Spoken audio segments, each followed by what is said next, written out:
6 years ago, he shoved me away after a kiss and told me I was nothing. Just Frank Carter's little girl. Tonight, I am standing in his mansion, wearing his ring, about to become his wife, not because he loves me, but because my dead father's will says I must marry within 3 months or lose everything to a cousin who wants me dead. The man I am marrying is the most dangerous crime boss in Chicago. He controls every street, every family, every bullet that flies. And the worst part? I just overheard him on the phone saying, "I cannot let myself love her. The moment I do, she becomes a weapon my enemies will use to destroy me." But here is what he does not know. I am not the frightened girl he pushed away. And by the end of this story, he will be the one on his knees, terrified of losing me. If this opening grabbed you, please subscribe so you never miss a story. I am dropping another powerful one tomorrow. While you are at it, leave a comment to let me know where you are watching from. It is incredible to see our global audience. This is a story about what happens when a woman walks into the most dangerous world imaginable and discovers that the man who broke her heart did it to save her life. It will make you question everything you believe about love, power, and the sacrifices we make for the people we refuse to let go. Now, back to the story. The ledger in front of me was a blur of meaningless numbers. A dull ache traveled from my wrist up my arm with every stroke of the pen. It was a constant reminder that I had been trapped at this desk for 6 hours straight. The afternoon sun streamed through the tall windows of Carter and Associates. It cast long shadows across the office that once belonged to my father. Now, it was supposed to be mine, if I could survive the legal maze he left behind. I pressed my fingers to my temples, trying to ease the headache that had become a permanent part of my life. The room smelled of old leather and coffee, but a hint of vanilla from a candle on the shelf cut through it. It was my mother's favorite scent, the only piece of comfort I allowed in this cold place. "Miss Carter, the Reynolds party is here for the 4 o'clock." Margaret's voice crackled over the intercom, shattering my focus. My whole body froze. Reynolds. Just hearing the name made my stomach twist with a fear I had spent 6 years trying to forget. "Thank you, Margaret. I need 5 minutes. Then you can show them in." My voice sounded calm, a trick I had learned since coming back to Chicago for my father's funeral 3 weeks ago. I stood up, pulling at the black skirt that suddenly felt like a cage. My reflection in the window was a stranger. She was only 24, but she looked so much older. Her dark hair was pulled back tightly. Her face was pale, with just enough makeup to hide how tired she was. I was wearing armor today. A sharp white blouse, a dark blazer, and my grandmother's pearls. They were the only thing my father never sold. The meeting had been scheduled for a week. My father's lawyer, Gerald Hampton, said the Reynolds family had to be here for the reading of the will. I thought he meant their lawyers. I expected Antonio Reynolds, the man who handled their business. I should have known it would not be that simple. In the world I ran away from, powerful people never sent others to do their work. My hands shook as I picked up the files. It had been 6 years since that night. 6 years since I made the worst mistake of my life, fueled by champagne and a foolish belief that my feelings were returned. The memory washed over me, sharp and unwanted. I was 18 years old, in a red dress my father hated. The Reynolds family estate was a sea of lights and noise. They were celebrating something, but I only had eyes for one person. Kevin Reynolds was on the terrace holding a glass of whiskey. He looked out at the city as if he owned every light. At 28, he already had the confidence of a man born to rule. He had dark hair, a strong jaw, and eyes that saw through everything. I walked toward him, feeling brave and completely unaware of how cruel the world could be. "Kevin," I said, my voice shaky with hope, "I have to tell you something." He turned, and for a second, I saw surprise in his eyes. It was enough to make me reckless. "I have loved you for 2 years," I rushed to say, the words spilling out. "I know I am young, but I am not a child. I see how you look at me. I think you feel it too." Then I kissed him, right there where anyone could see us through the glass doors. For 3 seconds, he kissed me back. His hand came up to my face, and my heart soared. Then he shoved me away. I stumbled backward on my heels. "What do you think you are doing?" His voice was pure ice. I thought, "You thought wrong." He stared at me with cold disgust. "Go home, Rachel. Go home. Go back to your college life and your daydreams." He waved a hand between us. "This is not real." "But you kissed me." "I was being polite," he said. The words were like a knife. "You are just Frank Carter's little girl. That is all. Forget whatever you thought you felt. I am engaged to Victoria Marchetti. We are announcing it next week." I just stood there, burning with shame as he walked away. Through the glass, I saw people looking. They had seen it all. They had seen me get rejected. A moment later, Antonio Reynolds was at my side, his voice kind but firm.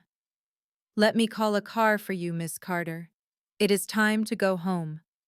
I ran that night, and I did not stop running for 6 years. The intercom buzzed again. "Miss Carter, they are waiting for you." I took a deep breath and stood tall. I was not that naive 18-year-old girl anymore. I had a business degree and had built a career in New York for 3 years, far from my father's dark world. I only came back to Chicago because the lawyer said I had to. "Come home or you will lose it all." My father's death was a surprise. They called it a heart attack, but there were whispers. The will was an even bigger shock.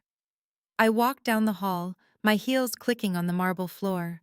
The conference room door was closed. I could see the outlines of people through the frosted glass. Margaret gave me a small smile as I passed. She had worked for my father for 20 years. She was one of the only people here who looked at me without judging. "You can do this," she whispered. "Your father would be so proud." I doubted that. My father was a difficult man. He was loving but distant, protective but controlling. His will felt more like a trap than a gift. I pushed the door open. The conference room was designed to be frightening. It had dark wood, leather chairs, and paintings of my ancestors staring down from the walls. 5 people were at the table. I knew most of them. Gerald Hampton looked nervous. Antonio Reynolds was there, his silver hair perfect. 2 other men I barely knew were with them. And at the head of the table, in the chair that should have been mine, was Kevin Reynolds. The world stopped. He had changed in 6 years. He was no longer just dangerous. He looked deadly. His jaw was sharper, and his shoulders were wider under an expensive suit. New lines around his eyes spoke of stress, not laughter. His dark hair was combed back, showing off features that were almost cruelly handsome. And his eyes were just as I remembered them. They were gray like a storm, and could freeze you with a single glance. Those eyes were on me now, and I forgot how to breathe. "Miss Carter," Gerald said, jumping to his feet. "Please, come in. I believe you know everyone." I made my legs walk to the chair across from Kevin, the farthest spot from him. I placed my folders on the table carefully, hiding my shaking hands. "Mr. Reynolds," I said, my voice all business. "Antonio, gentlemen." Kevin did not stand. He did not even move. He just stared at me with no expression at all. I felt 18 again, small and stupid. "Shall we begin?" I asked Gerald, looking away from Kevin's intense gaze. "Yes, of course." Gerald cleared his throat and fumbled with his papers. "As you know, we are here to review parts of your father's will. These parts involve both the Carter and Reynolds families." I had seen the first documents. I knew this meeting had to happen. But I was not prepared to see him again. I was not ready for my own body to remember his kiss, or the shame that came after. "The Carter family assets," Gerald went on, "are very large. We have many legal businesses: import, export, real estate, and restaurants. And then there are the other, less traditional operations that—" My father brokered peace for Chicago's most dangerous families. He was the neutral ground, the trusted fixer who kept the Irish, Italian, and Russian mobs from tearing the city apart. His reputation was built on his intelligence and his refusal to ever pick a side. When he died, that entire network was supposed to become mine. I was his only child, Rachel, the heir to his legacy. Gerald, my father's lawyer, shifted uncomfortably. But your father left behind a set of rules, strict conditions for you to inherit.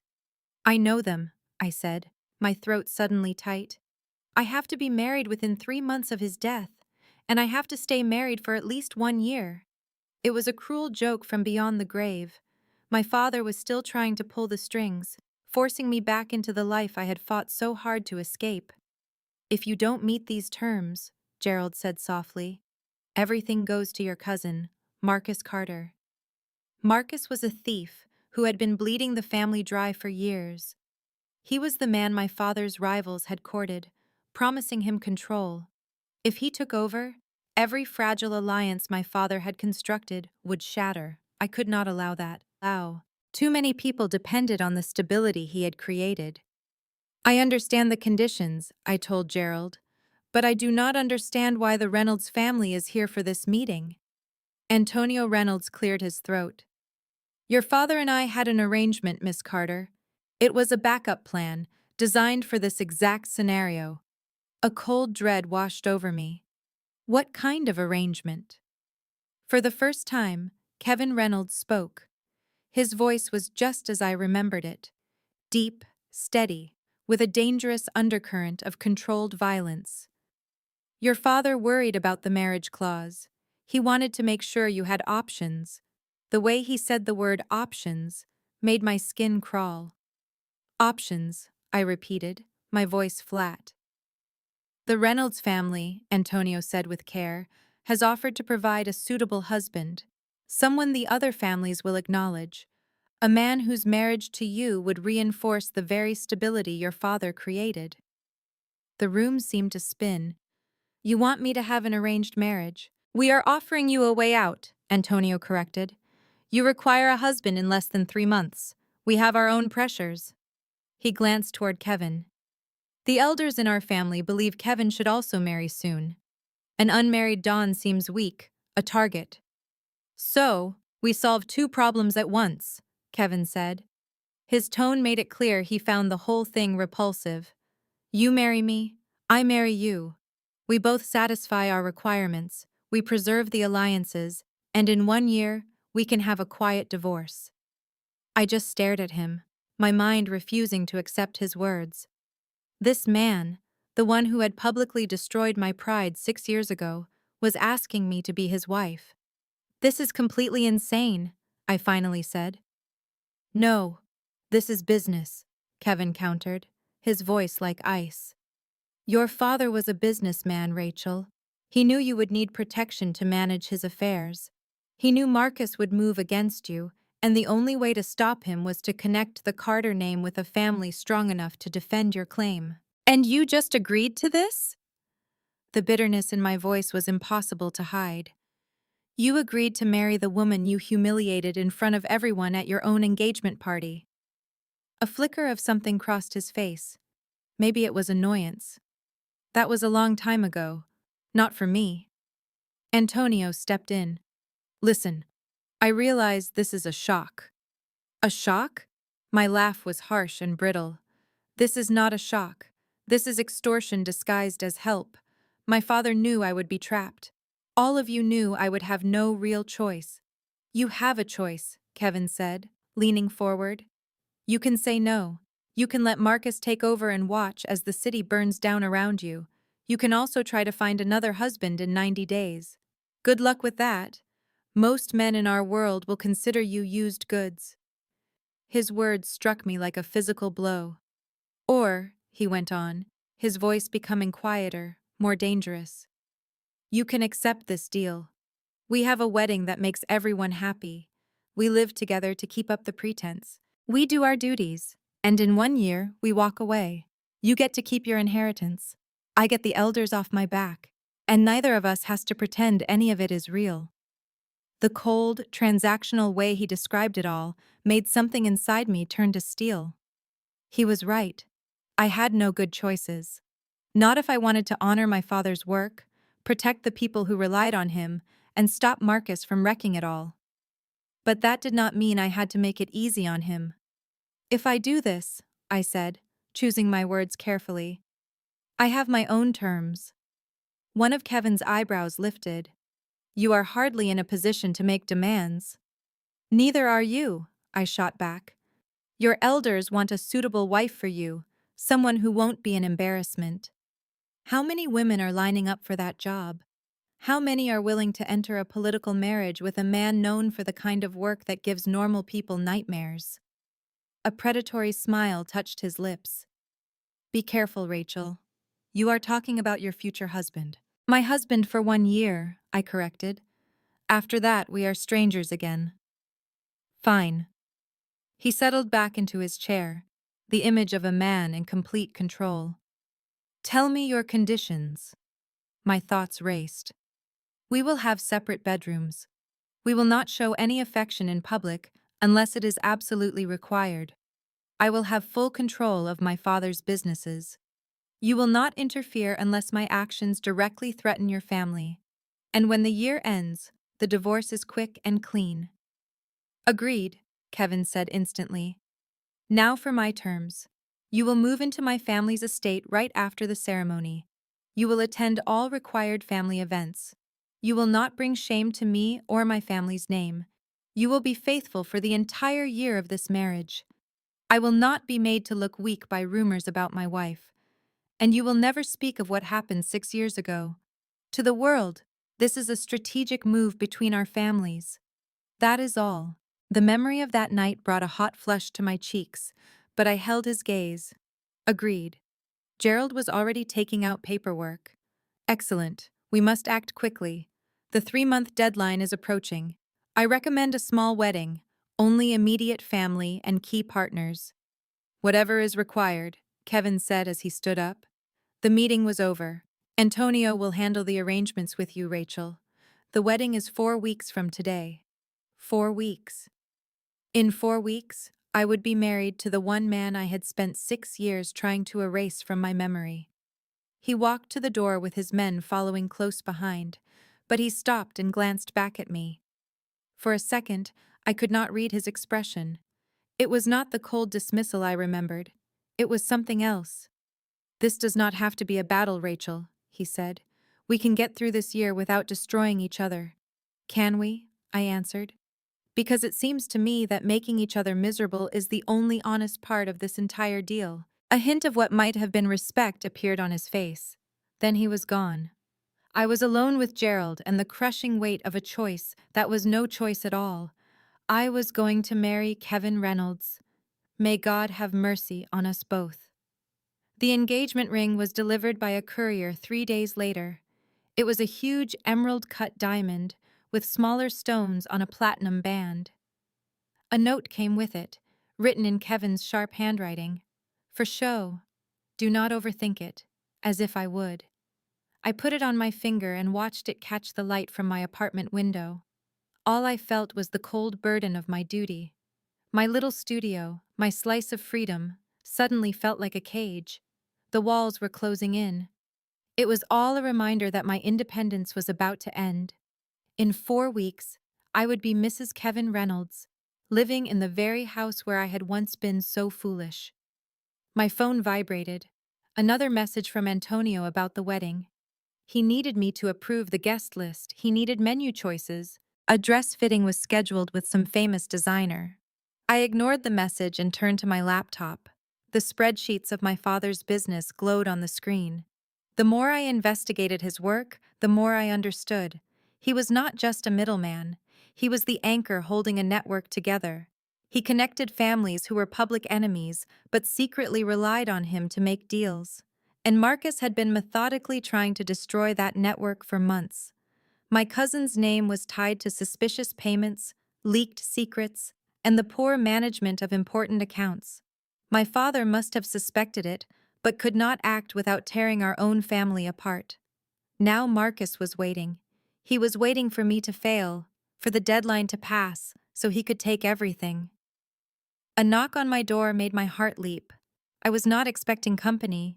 My friends from Chicago had drifted away while I was in New York. The people from my father's world had kept their distance since the funeral, treating me like I was carrying a disease. I saw Antonio Reynolds through the peephole. He looked completely out of place in his expensive coat, standing in my hallway. I opened the door. If this is about the flower arrangements, I already told the coordinator that white roses are fine. May I come in? His voice was gentle, almost like a father's, which immediately made me wary. I moved aside and motioned for him to enter my small apartment. His gaze took in the whole room, the pull-out couch that was my bed, the tiny kitchen area, and the single window that faced a brick wall. I could see him trying to conceal his surprise. "I know it is not much," I said, my voice sharp with defiance. "But it is all mine. I paid for it. No family money, no help from anyone." "I was not judging," Antonio said, as he sat in my only decent chair. "In fact, I admire that you have built your own life. Your father spoke very highly of your work in New York. That took me by surprise." "He did?" "Frank was incredibly proud of you, Rachel, even if he did not know how to say it. He wanted you to have choices that he never did." Antonio's face became serious. "And that is why I am here. You must understand the situation you are about to enter." I crossed my arms and leaned against my kitchen counter. "I am not naive, Antonio. I was raised in this world. I am aware of what the Reynolds family does." "Are you sure?" He watched me with care. "Kevin is not your father, Rachel. Frank was a negotiator, a man who made deals. Kevin is a king. His role is not to make peace among families. It is to project absolute dominance, to make the Reynolds name so powerful that other families would not dare to challenge us." "I know he is dangerous," I said in a low voice. "Dangerous does not even begin to describe him." Antonio leaned forward. "Kevin assumed control of all operations 5 years ago, after his own father was killed. He was 28 years old. Within 6 months, he had eliminated every single rival who believed his youth was a weakness. He rebuilt the entire organization, brought the Irish families under his control, and made treaties with the Russians that his father never could. He is brilliant, ruthless, and completely devoted to protecting what belongs to him." "Lucky me," I said under my breath. Antonio's expression softened. "I am not saying this to make you afraid. I am saying this because you must understand. Marrying Kevin is about more than signing legal documents and attending events. It means you are joining something much larger, something people will watch, analyze, and try to exploit." "You mean I will become a target?" "You already are one," he said gently. "From the moment your father's will was made public, you became a piece on the board. Marcus is not the only person interested in the Carter operations. There are families who want to see Kevin weakened. They would use you to achieve that if they had the chance." I thought back over the last 3 weeks, the feeling of eyes on me as I walked to my car, the silent calls to my cell phone, the strange questions from people I hardly knew about my future plans. "Has someone been following me?" I asked. Antonio had the decency to look slightly guilty. "Kevin assigned a security team to you the day we first met. They are discreet, but they have been there. He takes protection very seriously, especially for his family. I am not family yet. You became his family the moment you agreed to this marriage." Antonio stood up and walked toward the window. "Rachel, I have known Kevin since the day he was born. I saw him grow up in this life. I watched him learn how to survive its cruelty. That party 6 years ago, the engagement party. I do not want to talk about that," I interrupted him. "You have to understand the context," Antonio said, ignoring me. "Victoria Marchetti was a political move. Their families had arranged that engagement before Kevin was old enough to have an opinion. He cared for her the way one might care for a business associate. He was respectful and polite, but there was no real feeling. So the kiss meant nothing," I said, my voice filled with bitterness. "I did not say that." Antonio turned to look at me. "I said he did not love Victoria. What I saw that night, the way he kissed you back just before he stopped himself, that was real. But Kevin could not afford for anything real to happen. Not at that time. An unmarried Don showing genuine emotion for someone outside of approved channels. It would have been seen as a point of weakness, something other families could use against him. My chest grew tight. So he humiliated me in order to protect himself. He humiliated you in order to protect you, Antonio corrected me quietly. If other families believed you were important to him, you would have been targeted. Your own father would have been pressured to use you for leverage. Kevin did what he was forced to do. He made certain that nobody believed you mattered. That explanation should have brought me some relief. Instead, it made everything much worse. To know that the rejection was planned, to know he was capable of that kind of cold cruelty, even for strategic purposes. What happened to Victoria? I heard my own voice ask. Antonio's expression darkened. She died 2 years ago. It was a car accident on Lakeshore Drive. Kevin was in Milan when it happened, negotiating with the Cosa Nostra families. By the time he returned, she had already been buried. And nobody ever questioned the timing of it, I said slowly. People had questions, Antonio conceded, but nothing was ever proven. Victoria had been drinking that evening. There were people at the restaurant who saw her leave looking unsteady. The crash was officially an accident. It was tragic, but not suspicious. I watched his face carefully, but you do not believe that.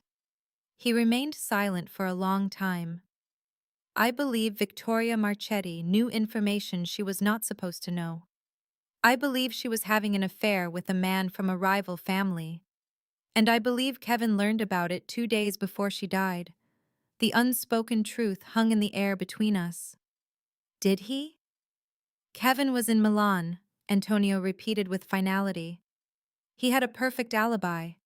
But the people close to Victoria, the ones who might have encouraged her to betray him, they experienced a string of terrible accidents in the months that followed. Heart attacks, car wrecks, one especially tragic suicide. I moved to the couch, my legs suddenly weak. This was the world I was about to join, where justice was carried out in the dark, where loyalty was the only thing of value, where even the hint of betrayal could be a death sentence. Why are you telling me this? I asked. Because I want you to understand the man Kevin is. Antonio's voice was steady. He is not a good man, Rachel. He has done things that would keep most people awake at night, but he follows a code. He protects what belongs to him with all his strength. He puts loyalty above everything else. And once you are his wife, once you are truly a member of this family, he will burn down the world before he allows anyone to harm you. That is not comforting, I whispered. It is not supposed to be comfort. It is supposed to be the truth. He started toward the door, then he stopped. One more thing. Kevin knows that you have been investigating Marcus. My head snapped up. How? He has people everywhere, Rachel. Inside Marcus's organization, inside your father's old network, and probably in the cafe downstairs from this apartment. You cannot make a single move in this city without Kevin knowing about it. The invasion of my privacy should have made me furious. Instead, I felt a strange sense of acceptance. Of course Kevin was watching. In his world, information was power, and not knowing was death. Tell him, I said carefully, that if he wants to know my plans, he can ask me to my face instead of spying on me. Antonio's lips twitched in a slight smile. I will give him the message, though I think he will find your nerve more amusing than threatening. After Antonio left, I sat in the darkness of my apartment as it grew around me, the engagement ring feeling heavy on my finger. I took out my phone and before I could change my mind, I typed a message to the emergency number Antonio had provided. If you are going to have me followed, the least you could do is find people who are more subtle. The man in the blue sedan has been parked across from my building for 3 days. Even the homeless person on the corner has noticed him. The answer came back almost instantly. He is not one of my men. My blood turned to ice. Then who is he? Stay inside. Lock the door. Someone is on their way. I was already up, throwing the deadbolt and checking the window locks. My hands shook as I took my father's revolver from the drawer by my bed. It was the only possession of his I had kept. It was the one thing that made me feel a little less helpless. My phone rang. Kevin's voice was sharp and controlled. Are you alone? Yes. Good. There are 3 men in a black sport utility vehicle 2 blocks from your building. They have been driving around for the last hour, waiting for the surveillance team to change shifts. Antonio is 5 minutes away with his own team. How long have you known? My voice sounded much calmer than I felt. 30 minutes. I was trying to identify them before I sent people in, but they are moving more quickly than I expected. Distant sounds reached me. The hum of car engines, voices filled with urgency. Rachel, I need you to listen to me. If a knock comes to your door before Antonio gets there, do not open it. If they try to break in, you have a fire escape outside the kitchen window. Go down, not up. Make your way to the main road. Stay where people can see you. You believe they will try? I believe Marcus is seeing how well you are protected. He wants to find out if I will respond to a threat made against you. Kevin's tone became steel, and he is about to learn exactly how much I care about what belongs to me. What belongs to me? Those words sent an unexpected warmth through my body. That is when I heard them. Footsteps moving down the hall. They were heavy, slow, unlike the shuffle of my elderly neighbors. Someone is outside, I whispered. Do not open that door, Kevin said. Antonio is 2 minutes out. The doorknob began to turn. Then a sharper noise came. The sound of metal scratching inside the lock. They were picking their way in.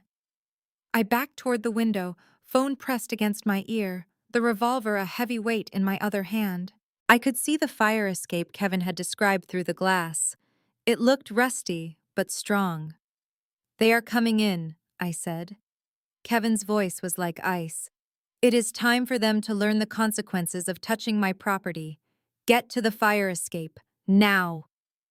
I was already climbing through the window as my front door crashed inward behind me. I heard men's voices, speaking in low tones.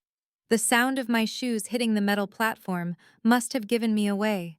Seconds later, a man's face appeared in my kitchen window. There was no thought, only action.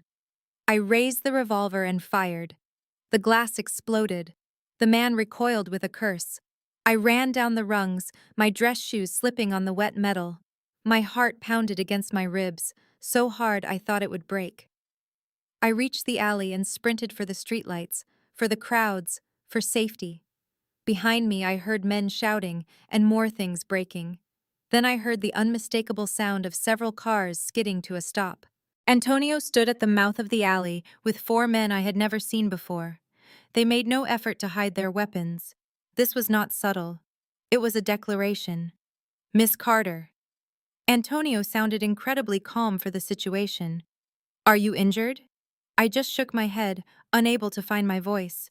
One of his men vanished into my building while the others secured the alley entrance. Antonio led me to a polished black car. Kevin was waiting by the open door, his face a mask of cold fury. His eyes scanned me, from my messy hair down to my ruined stockings and the gun I still held in my trembling hand. He removed his suit jacket and placed it over my shoulders. Get in the car, he said softly. My apartment is now a crime scene. You cannot go back there. He gently cupped my face, forcing my chin up to meet his gaze.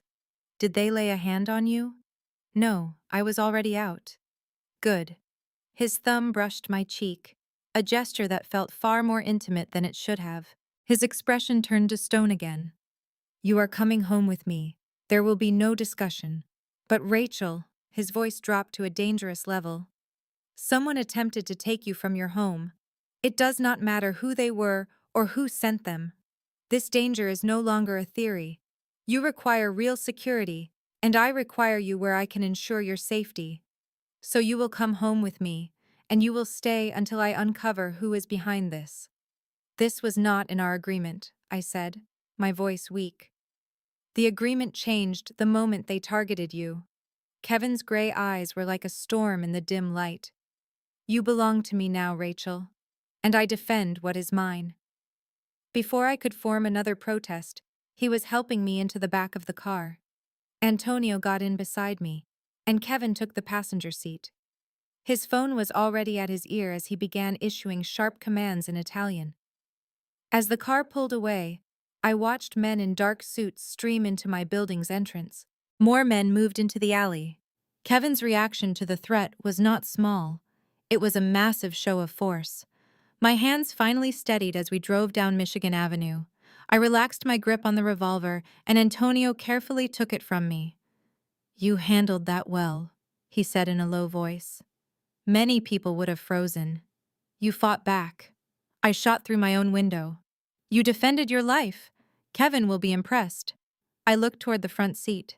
Kevin was still speaking in rapid Italian, his tone clipped and furious. "He does not sound impressed. He is enraged," Antonio clarified. "But his anger is not for you. It is for the person who believed they could harm his fiancée and face no consequences." That word felt foreign. Fiancé. In 4 weeks, I would be his wife.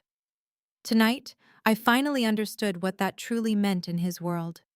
It meant I was no longer just Rachel Carter, dealing with her father's past. I was the future wife of Kevin Reynolds. That fact made me either the safest woman in Chicago or the most obvious target. The Reynolds estate appeared different in the dark. It was less like the elegant home of my recent humiliation and more like a fortress.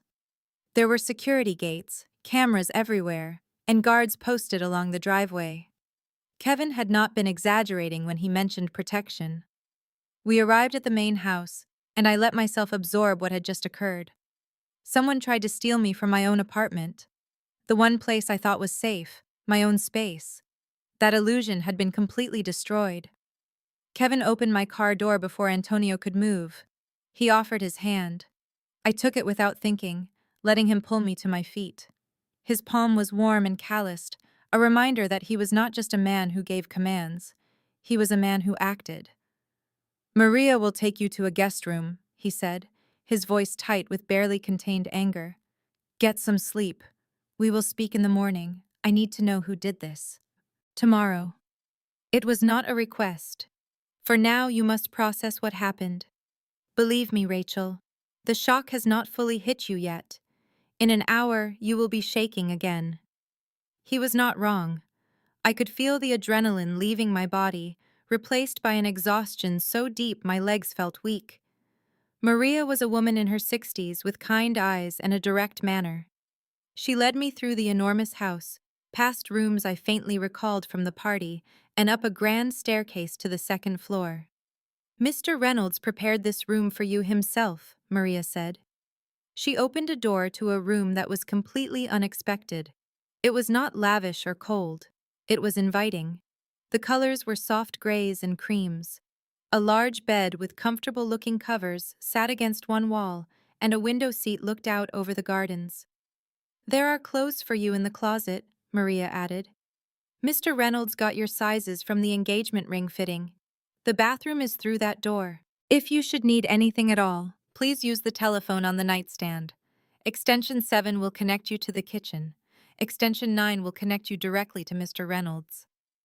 She closed the door behind her, and I sank onto the bed. My hands had started to tremble again, just as Kevin said they would. I kept seeing the gunshot, the man's face in the shattered window. I thought about how easily I could have been too late. I should call someone. But I had no one left. My friends were all back in New York. My mother's family wanted nothing to do with me. I was utterly alone, except for the man who had broken my heart 6 years ago. He was now my only protector. A quiet knock broke my thoughts. "Come in," I said, thinking it was Maria. But it was Kevin. He carried a tray with a teapot and a bottle of whiskey. He had changed into dark jeans and a shirt that made him seem younger, almost approachable. But the coldness in his eyes had not changed. "You should have something to eat," he said, placing the tray on the table. "But I assume you have no appetite, so I brought these instead. Caffeine and alcohol. An interesting pair. One for comfort," he said, "and the other for truth." He poured a measure of amber liquid into a glass and gave it to me. "Drink it. It will calm your nerves." I took the glass, and our fingers briefly touched. The contact sent a familiar shock through me, a memory from a time when his touch meant the world to me. Kevin poured a drink for himself and sat in an armchair by the window, watching me with those unreadable gray eyes. You want to know who was responsible? Of course I do. The men we captured were just hired help. They were professionals, but not very good. That tells me the person who sent them did not expect you to fight back. They assumed you were a soft target. But you have an idea who hired them, I said. I have a very good idea. Kevin swirled the whiskey in his glass. Your cousin Marcus had a meeting with men from the Castellano family 3 days ago. The Castellanos have wanted your father's territory for a very long time. With you gone, Marcus would inherit everything, and he has already shown he is willing to make deals with them. So they tried to remove me to make things happen faster. The whiskey stung on the way down, but he was right. It was helping. What will happen to the men they caught? A dark look passed over Kevin's face. You do not want to know that. Yes, I do. I leaned closer. If I am going to live in this world, if I am going to be your wife and stand beside you, I need to know the rules. I need to know what happens to people who try to hurt me. Kevin was silent for a long moment, deciding what to tell me. Finally he spoke. They will disappear, but not right away. First, they will tell us everything they know. I needed to know who hired them, what the plan was, and who else was involved. Now they will be dealt with in a manner that sends a clear message to anyone else who might see you as a target. Dealt with, I repeated. Do you mean killed? I mean they will be removed as a threat permanently. His voice offered no apology and no regret. In my world, Rachel, mercy is viewed as a weakness. If I allow them to live, it suggests you are not valuable enough to justify real consequences. It invites future attacks. My stomach was churning. This was the reality I had agreed to. A world where violence was a form of communication and lives were used for strategic gain. And Marcus, I asked, is untouchable for the time being. Kevin's jaw clenched. He is family. Your family. To move against him directly would ignite a war that I am not yet ready to fight. But he is being watched. Every move, every meeting, every single transaction. When he makes a mistake, and he will, I will have the justification I need to kill him, to remove him as a threat to you. Kevin put his glass down and moved closer, crouching so we were at eye level. Rachel, I need you to understand something. The second you agreed to this marriage, you became my responsibility. That is not a romantic thought. It is a fact. An assault on you is an assault on me, on my position, and on my power to defend what is mine. I will not allow that. This is about your safety and your reputation. His voice was intense. Do you really believe I spent 2 years forging alliances, cutting deals, and destroying rivals just to watch it crumble? All because some greedy cousin and a rival family decided my future wife was disposable. That will not happen. I studied his face, looking for the boy who had kissed me 6 years ago. But that person was gone, buried under layers of command and cold-blooded strategy. The memory came back, and this time I let it. It was 3 weeks after our engagement party. I had gone back to Northwestern, burying myself in my classes, trying to forget that night ever took place. But my father forced me to attend a business dinner at the Reynolds estate. It was about some territory argument that needed a neutral setting. I was hiding in the library, hoping no one would see me, when Kevin entered. He seemed startled to find me there. Then his cold expression returned. Your father is in the dining room, he said bluntly. I know. I am trying to stay away. From what? From you. From every person who watched me make a complete fool of myself 3 weeks ago. He stood in silence for a long moment. Then, he said something unexpected. You did not make a fool of yourself. Really? Because I felt pretty foolish after being turned down in front of half of Chicago's criminal underworld. You were brave. His voice was softer than I had ever heard it. Reckless, young, and totally out of line, but you were brave. Most people in this life never say what they truly feel. Because feelings are a weakness, I repeated bitterly. Because feelings are dangerous. He stepped closer, and for a second I thought he would. But then, Victoria called his name from the hall, and Kevin instantly became a cold stranger again. Go back to your studies, Rachel. Forget this world exists. Forget me. Make a better life for yourself. I tried. I really tried. Where did your mind go? Kevin's voice pulled me into the present. To the library, 6 years ago. You told me to build something better. He looked away, his jaw tight. I meant every word. And now look where we are. I took another drink of whiskey. Tell me something, Kevin. When you accepted this marriage, when Antonio came to you with my father's offer, did you hesitate? Did you even think about that night? About what you said to me? Every single second of every day since. The confession was so quiet I almost did not hear it. You think I do not remember? You think I do not know how cruel I was to you? Then why did you do it? Because it would have been crueler to let you believe I cared.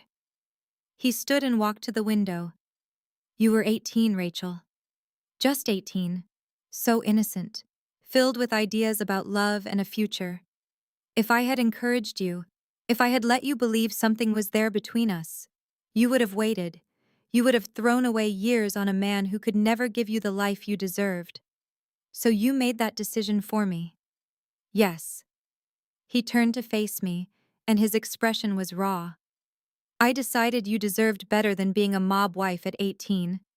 I decided you deserved the chance to live a real life, have a career, and find a man who could love you without always worrying about how to protect you from his enemies. I decided you deserved better than me. The truth in his voice made my chest hurt. And now, it is too late. His smile was filled with bitterness. Now we are both caught in a situation neither of us chose. You need a husband to secure your inheritance. I need a wife to appease the elders. So we make the most of this impossible arrangement. For 1 year. For 1 year. He nodded. After that, you are free. I will handle the divorce quietly and make sure you keep everything you need. You can return to New York. Rebuild your life where I cannot affect it. That should have been a relief, knowing there was an end date. Instead, it felt like a profound loss. What about you? I asked. What will you do after the year is over? I will find another wife, one the elders will accept, one who is part of this world. He returned to his chair and suddenly seemed exhausted. Someone who will not look at me like a monster every time I do what is necessary to keep us alive. I do not think you are a monster, I said softly. You should, he said, meeting my gaze. Because this world only has 2 options, Rachel. Monsters or victims. I chose which one I would be a long time ago. We sat in silence for a time, the weight of our past hanging in the air between us. Finally, Kevin got up. Get some rest. Tomorrow we will review security plans, where you can go, who is safe, and what to do in an emergency. We also need to move the wedding date up. The longer you are only my fiancé, the more exposed you are. After we are married, an attack on you is a declaration of war against the entire Reynolds family. He was almost out the door when I spoke. Kevin. He stopped and looked back at me. Thank you for tonight, for protecting me, for... I waved my hand, unable to find the words. For all of this. His expression changed. It might have been surprise, or maybe he understood. You are mine to protect now, Rachel. I do not take that responsibility lightly. He paused, then said, and if it matters, I am sorry. For 6 years ago, for this situation, you were dealt a terrible hand in life. So were you, I whispered. He offered a sad smile. Perhaps, but at least now we can be unhappy together. After he was gone, I changed into silk pajamas I found in the dresser. They were exactly my size and style. It was more proof of how deeply Kevin's people had researched me. I climbed into the bed. The sheets smelled of cedar. And something else, a scent that was like the cologne Kevin wore that night 6 years ago. I wondered if this room was chosen on purpose. Did he stand here and picture me in his home, under his protection? Or was I just seeing meaning in a practical decision? My phone vibrated. It was a text from an unsaved number. You made a very powerful enemy tonight. Enjoy your new cage. It had to be Marcus. I needed to tell Kevin, to show him the message and let him deal with it. But a stubborn part of me held back. Marcus was my problem. He was from my family, so he was my responsibility. Kevin had done so much already and taken on so much risk. I spent 6 years creating an independent life. I was not ready to surrender everything, not my safety, not my choices, and not my power to fight my own battles. Even if those battles were now in a world where I would never truly fit. I shut off the light and lay in the dark, listening to the strange new sounds of the Reynolds estate. Somewhere else in this giant house, Kevin was on the phone, gathering his forces, making sure what happened tonight would never be repeated. And in 4 weeks, no, less than that now, Antonio mentioned moving it up. I would be his wife. It was not the dream I had at 18, without love or romance or anything that gives a marriage meaning. But we would be bound together all the same. Two people caught by fate, by duty, and by the memory of what could have been if our lives were different. I took the engagement ring off and looked at it in the moonlight. The diamond flashed, throwing light on the ceiling like tiny stars. For show, Kevin's note had said. But I was learning that appearances could become real in this world. A fake marriage could have real dangers. A strategic alliance could build real connections. And sometimes, pretending not to care was the only way to keep someone safe. 6 years ago, I was young enough to think love could fix everything. I knew better now. But deep down, a foolish part of me wondered, what if Kevin's cold dismissal had been his way of protecting me? What if pushing me out of his life was the only way he knew to keep me from harm? And what if, after all the pain and the lost years, what if that kiss had meant something to him after all? The wedding was rescheduled for 2 weeks. It was not for romantic reasons. It was because Kevin's intelligence sources had found 3 different plots against me, all planned for before the original wedding date.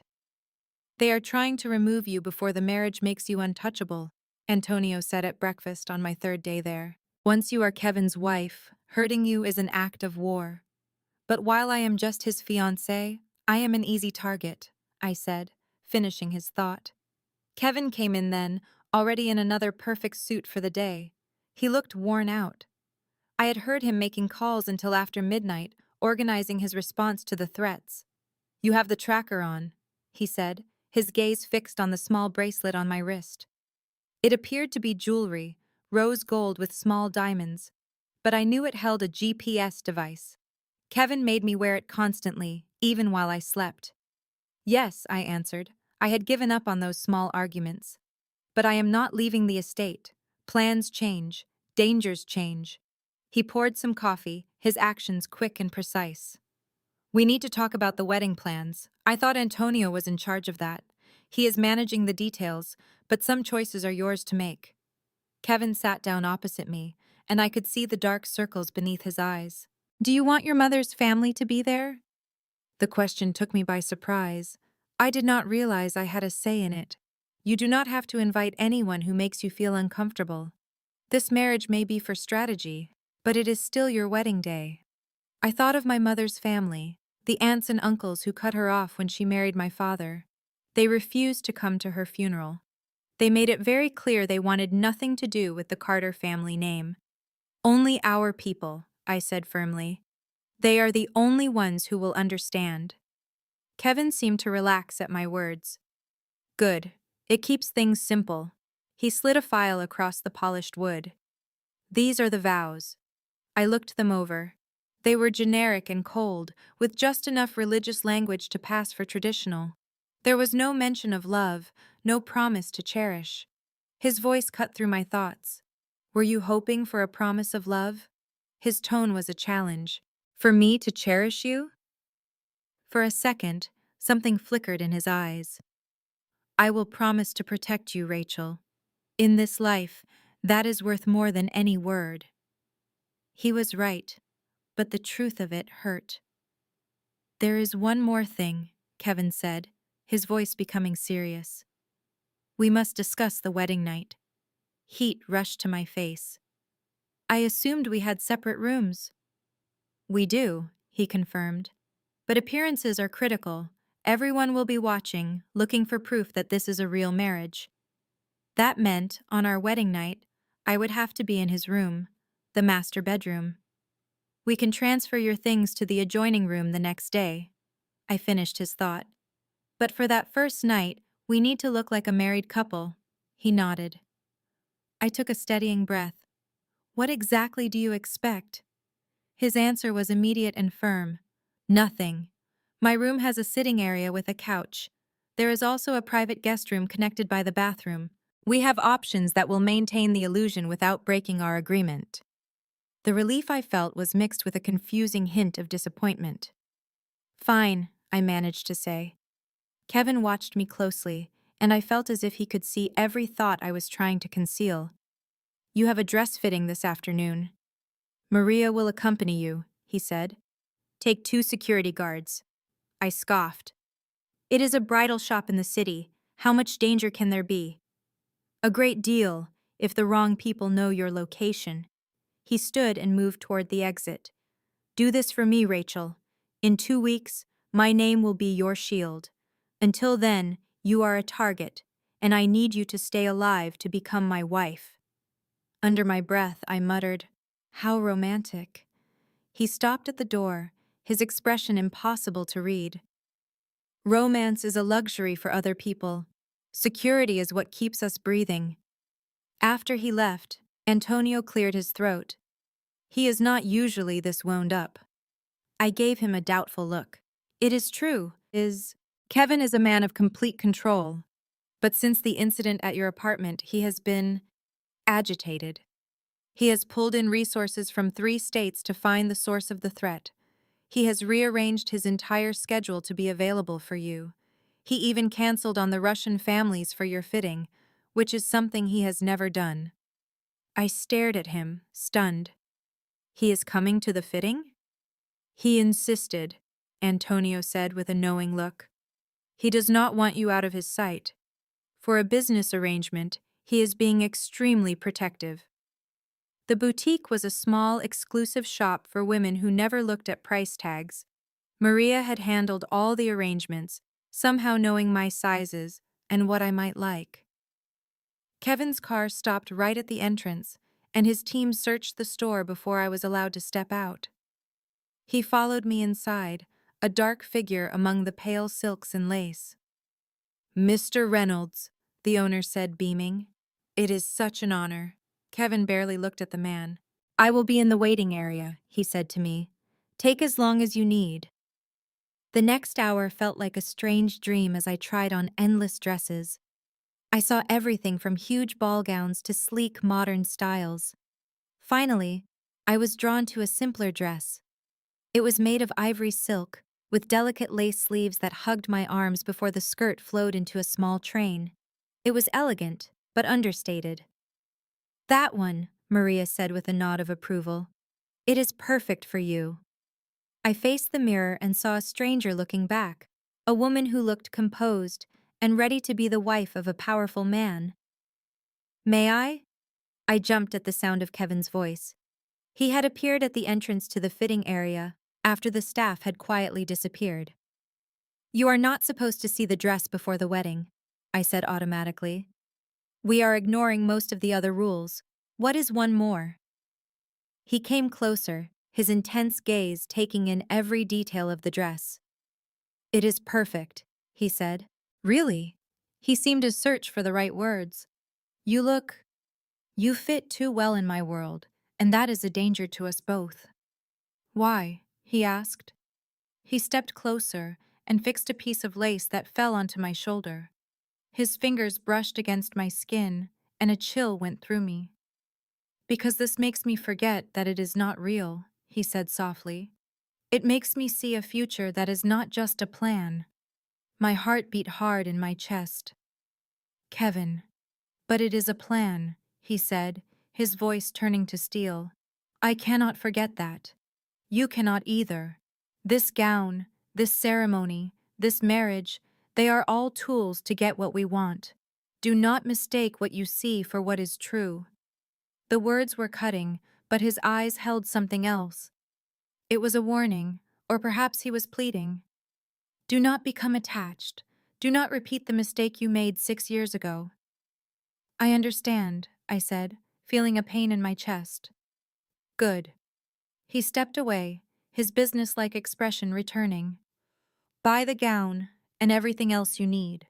The shoes, the jewelry, whatever Maria says. Do not worry about the cost. You are marrying into the Reynolds family. Perfection is expected." He turned and left. I stood alone in the gorgeous gown, feeling more like a prisoner than ever. I could not sleep that night. The mansion was too silent, too still. I began to walk the halls, feeling a strange pull toward Kevin's study. It was the same room where I had heard my father and his father discuss territory deals when I was a child. The door was slightly open, and light poured into the hall. I could hear Kevin's voice, low and sharp. "I do not care about the expense. Find every person who knew Rachel's apartment address. Find everyone who could see that information and learn how the Castellanos discovered our security rotation." There was a short silence. "No, do not wait for the ceremony. I want them dealt with now, tonight. Anyone who risked her safety is a threat we cannot allow." I should have turned around. I should have gone to my room and forgotten what I heard, but something made me stay. I was frozen in place as he continued to speak. "Victoria was a mistake," Kevin said, and I held my breath. "I should have known she was working with our enemies, but I was young and thought I had the situation under control. I will not make that same mistake with Rachel." There was another long pause. "I know she is different," he said, his voice dropping so low I could barely hear. "That is what terrifies me. With Victoria, it was always business. But Rachel," he made a sound of frustration. "Rachel looks at me like I am still a person, like there is something inside me worth saving, and I cannot let her get close enough to find out there is nothing left." My eyes filled with tears. "This marriage is necessary," he went on, "for her protection and for stability, but after the year is done, she has to walk away. She needs to forget me and this entire world. Promise me, if things go wrong, you will get her out. Take her somewhere safe where this life can never find her again." I could faintly hear Antonio's voice, followed by the cold sound of Kevin's laugh. "Love her? I do not have that luxury. The moment I let myself feel that, she becomes the perfect weapon for my enemies to use against me. It is better that she believes I am cold, that this is all just a transaction. I would rather have her hate me than watch this world destroy her." I covered my mouth with my hand, choking back a sob. "I know," Kevin said, his voice quiet. "I know I am lying to myself. But it is the only way I can keep her safe from them, and safe from me." I ran from the door, back to the safety of my room as my heart pounded in my chest. I buried myself under the blankets, like a small child hiding from things in the dark. But the monsters were already inside. They wore tailored suits, carried firearms, and spoke in codes about territory and power. And the most dangerous one of all had storm-gray eyes and a voice that could sound almost gentle when he believed no one could hear him. Kevin Reynolds was shielding me from everything, himself included. And I was beginning to see that maybe, just maybe, the worst thing he did 6 years ago was not pushing me away. It was letting me think he felt nothing, when every single thing he had done since proved that was a lie. 2 weeks until the ceremony. 2 weeks until I was Mrs. Kevin Reynolds. And heaven help me. I was no longer certain if I was being dragged into this marriage against my will, or if a part of me had been waiting for this exact moment since he first rejected me. The day before we were to be married, Kevin's entire operation moved with the kind of precision that would make a general proud. Extra security teams swept the church from top to bottom. Every single vendor had their background investigated, and they planned several alternate routes for the ceremony. I spent the day in final fittings, surrounded by Maria and a squad of stylists, who were determined to make me look like the ideal mob wife. They perfected my hair, my makeup, my nails. But my thoughts were far away, replaying what Kevin had said in his study. I do not have that luxury. The trouble was, I did not know what I felt for him anymore. Hatred was simple. It was the fuel that had kept me going for 6 years. It gave me a reason to get up in the morning. But now, living under his roof, seeing the immense effort he put into my safety, and understanding the burden he carried, that hatred had become something else entirely. "You are thinking too hard," Maria said while she fixed my robe. "Tomorrow is your wedding. You should be happy. This is not that kind of wedding, is it not?" Her smile was knowing. I have been with the Reynolds family for 3 decades. I saw Kevin grow from a boy into the man he is now, and I have never seen him behave like this. He is constantly watching security footage, personally approving every last detail, and getting involved in choices he would usually leave to others. He is just being careful. He is being protective. There is a difference. Maria's face softened. That boy has been carrying the weight of his family since he was 28 years old. He has made difficult decisions and given up his own happiness for the sake of duty. But the way he looks at you— A sharp knock on the door cut her off. Kevin's voice came through the wood. "Rachel, I need you in the study. Immediately." The urgent tone in his voice sent a wave of fear through me. I quickly changed into proper clothes and rushed downstairs with Maria right behind me. The study was full of people. Antonio was there, along with 2 men I knew were high-level members of his organization. A laptop was open on his desk, displaying what I recognized as surveillance video. "What is happening?" I asked. Kevin's face was like stone. "Marcus has made his move." He spun the laptop around to face me. The video showed my cousin in a meeting with 3 men in expensive suits. I did not know their faces, but their tailored clothes and watchful behavior screamed organized crime. "The Castellanos," Antonio said, "and men from 2 other families who have been challenging our authority. They have a plan for tomorrow." My stomach felt like it had turned to ice. The wedding. "It is not an attack," Kevin said, his voice sharp. "They are more clever than that. It is too public. There would be too many witnesses.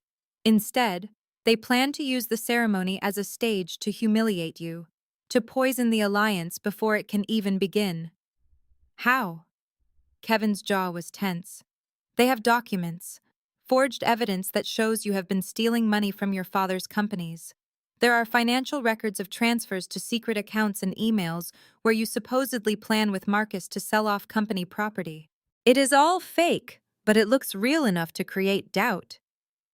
"They plan to reveal this evidence at the wedding," Antonio added. "In front of every important family in Chicago, they will demand an official inquiry. It makes it seem like Kevin is covering up for his new wife's crimes. It will make you both look weak." I collapsed into a chair, my head spinning.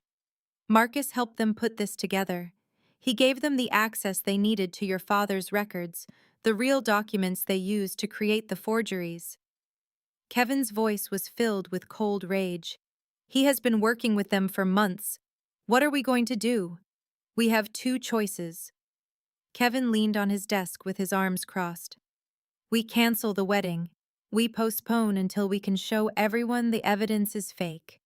That buys us time, but it also makes it look like we are running from the accusation. Or," I said, waiting for the other option, "or we proceed with the wedding as planned. And at the reception we present our own evidence. We will show proof that Marcus is the one who has been stealing from the family. We have documentation of his meetings with the Castellanos, proof of his plot to destroy the Carter-Reynolds alliance." Antonio gave a firm nod. "We have been preparing this case for weeks. Financial experts, video surveillance, and statements from people Marcus mistakenly thought were on his side. It is perfect." But that means exposing him in public, I said, my voice quiet. At my own wedding, in front of all those people. It means you are defending yourself, Kevin corrected me. It means you are showing every family in Chicago that you are not a person to be trifled with. It shows them that attacking you will have severe consequences. I looked back at the video on the screen. There was Marcus, shaking hands with the men who wanted to ruin me, the men who had tried to have me taken, my own flesh and blood, willing to betray me for a little more power and money. Do it, I said, my voice firm. Present the evidence. Let everyone see exactly who Marcus really is. Kevin watched me for a long moment, his eyes searching my face. Do you know what this means? Once we do this, he is done. Not just his name, his life will be at risk. The families do not take betrayal lightly. He tried to have me abducted. He created fake evidence to destroy my name at my own wedding. He is not worthy of my protection. A hint of respect flickered in Kevin's eyes. Then tomorrow is not just our wedding. It is a declaration of war. The rest of the day was spent on final preparations, not just for a wedding, but for the battle that was coming. Kevin's lawyers gathered the documents, his tech team put together presentations, his security team planned for any possible trouble. I should have been terrified, but instead, a feeling of calm certainty settled deep inside me. This was the person I had to become to survive in this world. Not the naive girl who still believed in fairy tales, but a woman who would fight back with any weapon she could find. Later that evening, Kevin found me on the terrace gazing out at the property. The wedding was scheduled for the next afternoon, with the reception to be held right here. By this time tomorrow, my name would be Rachel Reynolds. Are you having second thoughts? He asked as he came to stand next to me. About which part? The wedding? Or the public destruction of my cousin? Either. Both. I turned to look at him. In the soft light of the setting sun, he somehow looked younger, less heavy with his burdens. Can I ask you a question? That depends on the question. Why did you really say yes to this marriage? I do not mean the official reason for the elders. I want to know the real reason.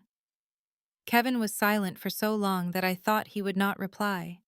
Then he said, because 6 years ago, I made a decision that I have regretted every single day since. I pushed you away to keep you safe, and I watched from a distance as you built a life for yourself, far away from all of this. It was a good life, a safe one. Then your father passed away, and just like that, you were thrown right back into the center of everything I had tried to save you from. So this is about guilt. This is my chance to not fail you a second time. His voice was intense. I could not protect you back then. I was too young, too new in my role, and too exposed to all the politics. But I can protect you now. As my wife, no one can touch you. As my partner, you will have the power and the authority to stop Marcus and the Castellanos and anyone else from tearing down what your father built. And when the year is over, I asked softly, when we get divorced and I leave, what happens then? Then you will be safe, you will be established, and you will be protected by the alliance, even if we are not married anymore. You will have control of the Carter businesses, the respect of the families, and the freedom to live your life any way you want. You have really thought about all of this. I have thought of nothing else since the day Antonio suggested it. Kevin's hand rose, cupping my cheek with a softness that caught me off guard. I realize you do not trust me. I am sure you despise me for what happened 6 years ago, but I need you to hear this. Protecting you is the only thing that has meaning. Everything else, my name, my power, even my own life, comes second to your survival in this world. My breathing hitched. Kevin, please do not. He cut me off, his voice low. Do not say something you will regret. Tomorrow, we become partners, allies. If we have any luck, maybe we can be friends. But that is the limit, Rachel. Anything more is far too dangerous. He let his hand fall and took a step back, his professional demeanor locking back into place. Get some sleep. Tomorrow is important.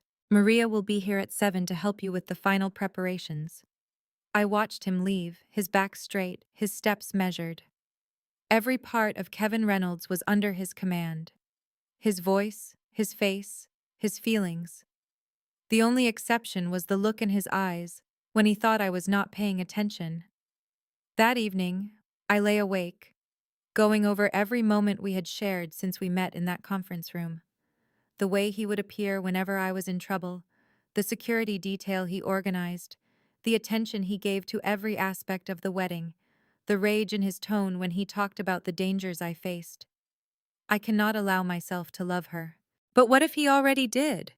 What if this wedding, this tactical, vital, and entirely sensible arrangement was his method for keeping me near, while keeping just enough space to say it was meaningless?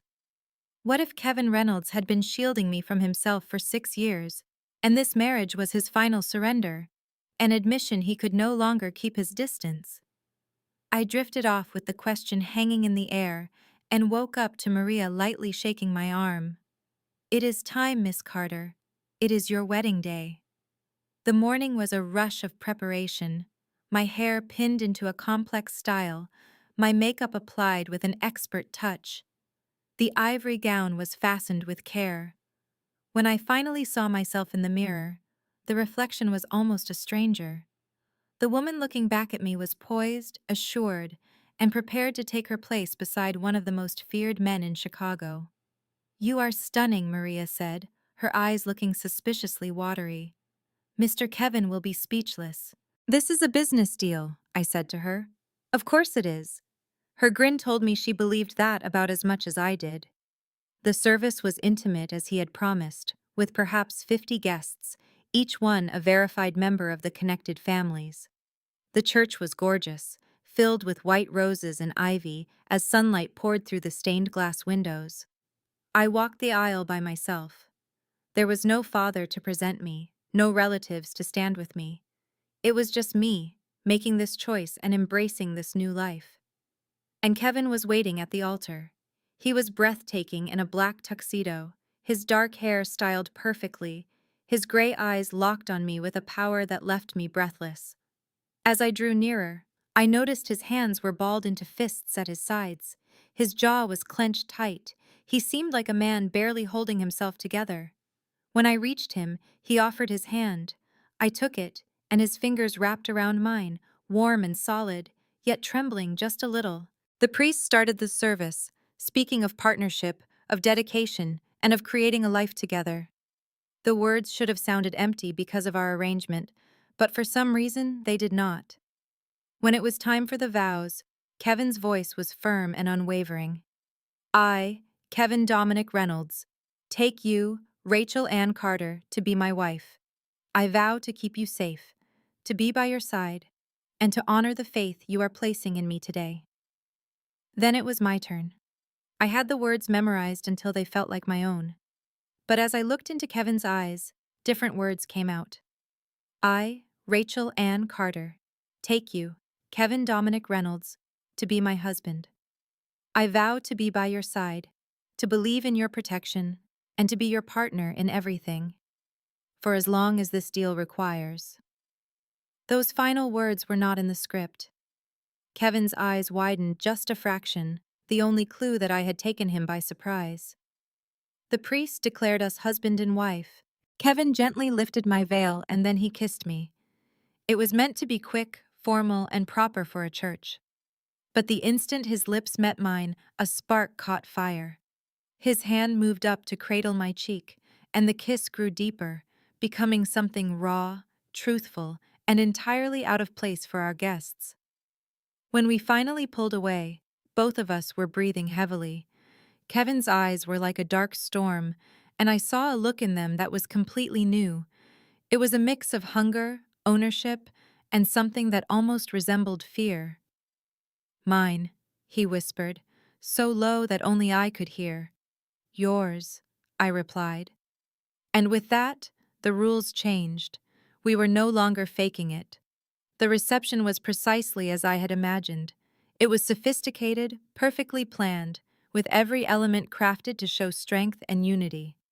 Kevin and I moved through the event like performers, receiving good wishes, dancing when expected, and playing our parts without a single mistake. But a powerful current of tension ran just beneath the surface. Kevin stayed right beside me, his hand always resting on my waist or at the small of my back. It was not possessive in the way that had annoyed me with other men, but protective. It was a claim. Every single touch served as a reminder. Mine. And I realized I did not object. Marcus showed up late, his smile full of confidence as he came to give his congratulations. "Cousin," he said with a smooth voice, "a truly lovely ceremony. Father would have been so pleased. Would he really?" I kept my tone flat, knowing that people were watching us. I was not aware that he valued deceit and treachery. Marcus's smile became strained. "I have no idea what you are referring to." "Then I trust you will have no issue with the presentation after dinner." Kevin's voice was like ice. "A tribute to Rachel's father and his legacy. We have put together a very thorough overview of the family business." Realization flooded Marcus's eyes, and it was quickly replaced by fear. "That is not necessary." "Oh, I believe it is." Kevin's grip on my waist tightened. "Everyone present here tonight needs to know exactly who they are associated with, both in terms of the new alliance I have with my wife, and in terms of the people who have tried to undermine it." The food was delicious, though I hardly tasted any of it. Every few minutes, Kevin would lean in, whispering news about security, the reactions of the families, and the evidence that was being readied. At last, after the speeches, Antonio got to his feet. "Before we continue with the dancing, the newlyweds have prepared something special. A presentation to honor Frank Carter and his many years of dedication to the families here tonight." The room went dark, a screen came down, and for the next 15 minutes, the assembled guests saw every single detail of Marcus's betrayal laid bare for everyone to see. Financial documents revealed years of theft. Video footage showed his meetings with the Castellanos, statements from his allies who had been given deals for their cooperation.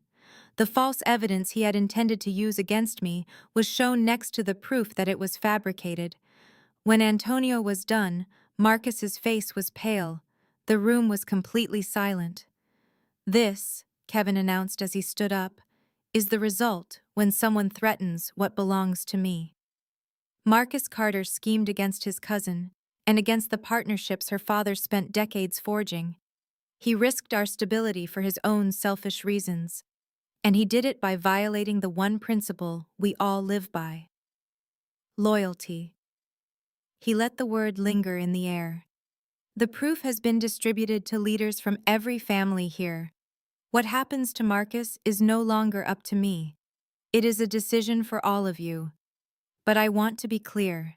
Any person who acts against my wife, or against the Carter interests she now manages, will be met with the same kind of exposure and the same kind of justice." The warning was clear. "Harm Rachel Reynolds, and you will be annihilated." Marcus tried to speak, to defend his actions, but no one was paying attention. The family leaders were already gathering in small groups, making calls, and planning their next moves. In less than an hour, Marcus would either be gone or on the run for his life. No matter what, his time was over. Kevin took my hand and guided me onto the dance floor. As the music began, the change in focus was intentional. The business was concluded. It was time to celebrate. In his embrace, swaying to the music, I finally asked the question: "What will they do to him?" "The Irish families are handling it. He betrayed them as well. He gave their operational details to the Castellanos. They are not the forgiving type. So he is going to die. Probably." Kevin's face was impossible to read. "Does that trouble you?" It should have. Marcus was my blood, no matter how dishonest, but the only thing I felt was a cold sense of justice. "Number. Good." His hand tightened at my waist. "Because this is the woman you have to become now. Someone who will protect what is hers without a second thought. The families respect power, Rachel. In this world, kindness is a liability. It is a lesson I am learning." Kevin corrected me, saying I was doing more than that. I was adapting. He spun me on the dance floor, holding me tighter as we came back together. You made an impression tonight. You exposed Marcus and stood by my side without even a flicker of fear. They are already calling you the Ice Queen. I asked if that was a good thing here. He confirmed it was the highest praise. When the music stopped, Kevin guided me from the floor, through the guests, to a silent terrace. His entire attitude shifted the second we were alone. "We have to talk," he said, his voice strained. He gestured between the two of us. "About what just happened. About the altar. About you rewriting the vows." He pushed a hand through his hair, his frustration clear.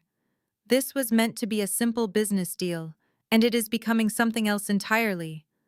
My pulse hammered. "Kevin, I cannot get you out of my head," he said before I could speak. The words felt torn from him. "Ever since you came to the estate, since my job became keeping you safe. To be truthful, it has been since 6 years ago. After that party, I spent every single day trying to believe I had made the right choice, that forcing you away was for your own protection. But now you are here. I have watched you learn to survive in this life. I see you becoming the exact partner that I require." He stopped and looked away. "This was only for a year. That was our agreement. Then you would be free to go. And now—" I stepped toward him, my hand touching his arm. "Now I do not want you to go." He turned back, his gaze intense. "I want you to stay. I want to make this real, to build a life that is more than just moves and countermoves." "That is a dangerous idea," I whispered, using his own words against him. "Everything about our situation is dangerous." He cupped my face with his hands. "I am done pretending I do not feel anything. I am tired of treating you like you are just a piece on the board. You are not, Rachel. You never were, not from the moment you kissed me 6 years ago. You pushed me away." "No, I protected you," he corrected. "It was the only way I knew. I had to make you despise me. I had to push you so far out of my world that it could never harm you. And it was successful. You were gone. You created a new life. You were out of danger. But you returned. And that gave me a second opportunity I do not merit." My eyes stung with tears I would not shed. "What are you trying to say?" "I am saying the 1-year contract is over. The divorce papers are meaningless. This is not business anymore." His thumb brushed against my cheek. "Stay here with me, Rachel. Truly stay. Be my wife in every sense of the word." "You want me to give up my escape plan?" I said, choosing my words carefully. "My security, my freedom." He shook his head. "I am asking you to choose us instead." His voice grew quiet. "I am aware I have no right. I know I was cruel and that I hurt you. I made this whole thing so much harder than it had to be. But I am asking you all the same. Stay. Choose this life. Choose me." 6 years ago, my answer would have been an instant yes. I would have accepted this offer without a single doubt. But I was no longer 18. I had learned the damage words could do and how fragile a promise could be. "What if this fails?" I asked him. "What if this connection only exists because of the threat and the pressure? What happens when things are calm and we find out we cannot stand each other?" "Then we will handle it," Kevin said with certainty. "As a team, as partners, as a husband and wife. But we will do it with honesty, without any escape clauses or planned endings. That is a huge risk." "I know." He rested his forehead on mine. "But I am finished with lying to myself about you. I want you. It is not for strategy. It is not out of necessity. It is because you are brilliant and strong, and you see the real me and do not turn away." My hands clutched the fabric of his suit. "I am not a simple person." "Good. I have no interest in simple. I want a challenge. I will push back against you all the time. I expect nothing less. And if you ever push me away again, if you publicly humiliate me for my own protection, I will make you deeply regret it." A true, warm smile spread across his face, the first I had ever seen. Message received. "Are there any other terms?" "Our own offices. I will manage the Carter enterprises my way. You will not get involved unless it is an absolute emergency. Done. We will have equal authority on all major choices that impact our families. I already considered that a given. And I paused. You must swear that if this does not work, if we give it a real try and it shatters, you will let me walk away without a fight. Kevin's expression turned serious. I swear it, but I have no plans to let this shatter. You seem very sure of yourself, Reynolds. About you, I am always sure. He kissed me, a deep, possessive kiss that was nothing like the careful one at our wedding. It was a promise, a claim, and 6 years of suppressed feeling finally set free. When he pulled back, our breathing was heavy. Is that a yes? Kevin asked, his voice raw. I confirmed it was a yes. But if you cause me to regret my choice, you know what I will do. I remember, he grinned. I would be disappointed if you did not. At that moment, Antonio appeared on the terrace and cleared his throat. My apologies for the interruption, but the families want to know the future of this arrangement. Kevin never took his eyes off me as he spoke. Tell them the arrangement is now permanent. Mrs. Reynolds is staying. Understood. Antonio's slight smile told me he had seen this coming. Congratulations to you both. When he was gone, Kevin took my hand and laced his fingers through mine. Are you ready to show them what a real marriage looks like? I am ready for anything, I told him. As long as I have you with me. Always, he vowed. The conviction in his eyes made me believe him. We walked back into the reception, and when his hand found my waist, the touch felt entirely new. It was not for show, not a strategy. It was simply real. Our families saw the shift at once. It was in how we stood, how we looked at each other, how we moved as one. The quiet conversations started immediately, but they were not filled with the vicious gossip I anticipated. Instead, I heard surprise, then approval, and even respect. In our world, a true partnership was a novelty. Alliances of convenience were standard. Marriages for political gain were the norm. But genuine love, a real bond between two people with the power to shift the city's foundations, that was a rare thing. The celebration went on for hours.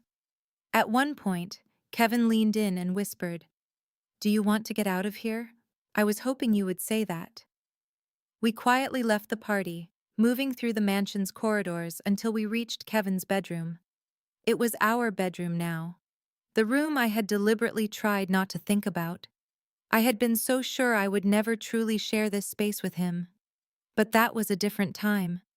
That was before the new vows, before Marcus was exposed, and before Kevin's confession on the terrace. Now, standing inside his room, I felt excitement instead of fear. "We do not have to do this," Kevin began. I stopped his careful words with a kiss. "I know, but I want to. No more games. You said it yourself." His smile was slow and lethal. No more games. What happened next was not what I had imagined. It was both tender and wild, cautious and sure. It was a slow discovery, peeling back the armor we had both worn for years. Later, as I lay in his arms with the moonlight pouring in, a feeling of calm settled deep inside me. It felt like peace. It felt like I was finally home. "Ask me something," Kevin whispered, his fingers drawing circles on my arm. "That night, 6 years ago, when you kissed me, why were you so certain?" "I am not sure," I confessed. "I think I just knew that what I was feeling was too powerful to hide. If I had stayed silent, I would have wondered about it for the rest of my life. And now, I know I was right all along." I looked up at him. "It only took us 6 years and a business marriage to get here." He gave a real, open laugh. The most difficult courtship in history, but the most truthful too. I ran a finger along his jaw. No pretending, no manipulation, just two people who are awful at saying what they want, finally being honest. I can live with this. Kevin pulled me in tighter. I am still reserving my right to be difficult about my feelings from time to time. Some habits die hard. As long as you are only difficult with me, only with you, he swore. No one else will ever get that close. I fell asleep in his embrace, feeling truly protected for the first time in ages. It was not because of alarms or guards or powerful alliances, but because the man holding me was no longer shielding me from himself. He had finally chosen to shield me with his love. Thank you for staying with this story until the very end. You are the one who makes these stories matter. This story teaches us that love is not always soft words and gentle touches. Sometimes, the greatest act of love is letting someone believe you feel nothing just to keep them safe. And sometimes, the bravest thing you can do is walk back into the fire and choose the person who once burned you, because you finally understand why they did it. If this story moved you, hit that like button and drop a comment rating it from 1 to 10. Share it with someone who believes in second chances. And if you have not subscribed yet, now is the perfect time. I am dropping another powerful story tomorrow that you will not want to miss. Just click on the next video. I promise it will be worth your time. This content was carefully researched, developed, and manually edited by our team to deliver meaningful stories and lasting life lessons.